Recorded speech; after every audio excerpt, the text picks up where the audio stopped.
Hello students, we are reading lesson 2, microorganism, friend and foe. Okay, so let's start from point 2.7, nitrogen cycle. Our atmosphere has 78% nitrogen gas. Nitrogen is one of the essential constituents of all living organisms as a part of proteins, chlorophyll, nucleic acid and vitamins. The atmospheric nitrogen cannot be taken directly by plants and animals. Certain bacteria and blue-green algae, algae means होता है काई, है ना? Algae present in the soil fix nitrogen from the atmosphere and convert it into compounds of nitrogen. Once nitrogen is converted into these usable compounds, it can be utilized by plants from the soil through their root system. Nitrogen is then used for the synthesis of plant proteins and other compounds. Animals feeding on plants get these proteins and other nitrogen compounds. When plants and animals die, bacteria and fungi present in the soil convert the nitrogenous wastes into nitrogenous compounds to be used by plants again.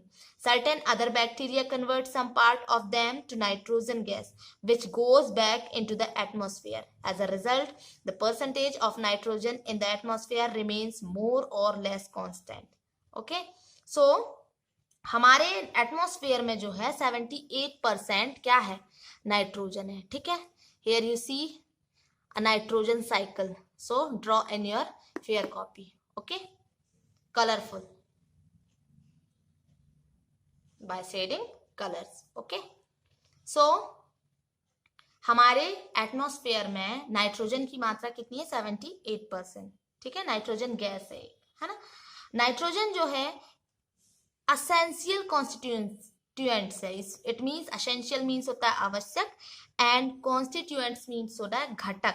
ठीक है, आवश्यक घटक है सारे living organism के लिए.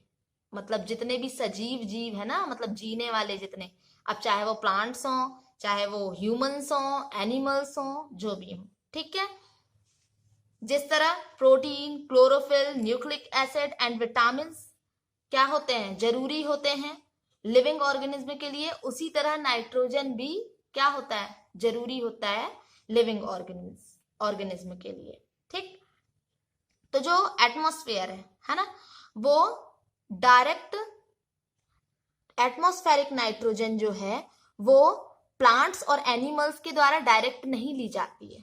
ठीक है, वो डायरेक्ट नहीं लेते हैं एटमॉस्फेरिक नाइट्रोजन. ठीक है, बल्कि जो एटमॉस्फेरिक नाइट्रोजन होती है उसमें क्या क्या चीजें रहती हैं, सॉइल मिक्स रहती है. हमारे एटमॉस्फेयर में सॉइल होती है ना, डस्ट. ठीक है, ग्रीन एल्जे, ब्लू ग्रीन एल्जे, ठीक है, वो भी होती है. ठीक, सॉरी, ब्लू ग्रीन एल्जे नहीं, बैक्टीरिया होती हैं, है ना. तो रिजल्ट इज बैक्टीरिया और ब्लू ग्रीन एल्जे जो है सॉइल फिक्स नाइट्रोजन में प्रेजेंट होते हैं. ठीक है, उसके बाद क्या होता है कि वो कन्वर्ट हो जाती हैं किसमें, कंपाउंड्स ऑफ नाइट्रोजन, मतलब नाइट्रोजन की यौगिकों में कन्वर्ट हो जाती है. ठीक है, और एक बार नाइट्रोजन कन्वर्ट हो गई कंपाउंड्स में, ठीक है, यूजेबल कंपाउंड्स में, मतलब यूज करने लायक कंपाउंड्स में अगर कन्वर्ट हो गई तो ये प्लांट्स के द्वारा, है ना, क्या कर लिए जाते हैं, यूटिलाइज कर लिए जाते हैं. ठीक है, आपको पता है सॉइल में भी क्या होता है, नाइट्रोजन होता है ना. सॉइल में बैक्टीरियाज भी होते हैं, नाइट्रोजन भी होता है, ग्रीन एल्जे भी होता है. ठीक है, ब्लू ग्रीन एल्जे भी होता है ना. तो जब कन्वर्ट हो गया कंपाउंड्स ऑफ नाइट्रोजन में, तो फिर वो आसानी से रूट्स तक पहुंच जाता है. ठीक है, प्लांट्स के रूट्स तक पहुंच जाता है. उसके बाद नाइट्रोजन का यूज प्लांट्स करने लगते हैं. ठीक है, संश्लेषण, सिंथेसिस के द्वारा. ठीक है, जब सिंथेसिस समझते हो, ये फोटोसिंथेसिस,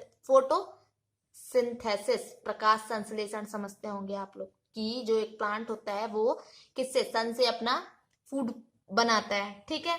तो इसमें नाइट्रोजन का भी यूज होता है, ठीक है।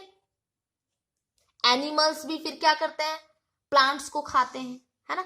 तो एनिमल्स को भी क्या मिलता है, फिर प्रोटीन मिलता है। और प्रोटीन के साथ साथ जो प्लांट्स में नाइट्रोजन कंपाउंड्स होते हैं अलग अलग रूप में, तो वो भी एनिमल्स तक पहुंचता है, ठीक है। फिर अगर जब प्लांट्स और एनिमल डेड हो जाते हैं, ठीक है, तो बैक्टीरिया और फंगस जो होते हैं वो सॉइल में प्रेजेंट होते हैं, ठीक है। तो वो क्या करते हैं, कन्वर्ट करते हैं जो वहां वेस्ट पड़ा होता है ना। प्लांट मर गया या एनिमल्स डेड हो गए तो वो वेस्ट मटेरियल ही कहलाया ना फिर, ठीक है। तो वो नाइट्रोजीनियस वेस्ट को क्या करता है, नाइट्रोजीनियस कंपाउंड में कन्वर्ट करता है, ठीक। और उसके बाद फिर से वो यूज कर लिए जाते हैं प्लांट्स के द्वारा, ओके। और कुछ बैक्टीरिया जो है वो नाइट्रोजन गैस के कुछ पार्ट को क्या करते हैं, प्लांट्स के सम पार्ट को या डेड प्लांट्स या डेड एनिमल्स के कुछ प्लांट्स को नाइट्रोजन गैस में कन्वर्ट कर देते हैं, ठीक है। और फिर वो गैस जो है कहां चली जाती है, एटमॉस्फेयर में चली जाती है, ठीक है। So as a result the percentage of nitrogen, तो नाइट्रोजन का जो परसेंटेज है वो कई बार एटमॉस्फेयर में ज्यादा हो जाता है या तो बहुत कम मात्रा में बचता है, ठीक है। So here our lesson is complete, okay. This nitrogen cycle draw in your fair copy, and here some points are given, okay. तो मैं इन्हें जेपीजी फाइल जो वीडियो के नीचे होती है उसमें ये क्लिक करके लगा दूंगी, आपको इसको क्या करना है, पढ़ना है, ठीक है। ये पूरे लेसन का सार दिया हुआ है समझने कि हमने क्या क्या पढ़ा, ठीक है। तो इसको जरूर एक बार पढ़ें, ओके।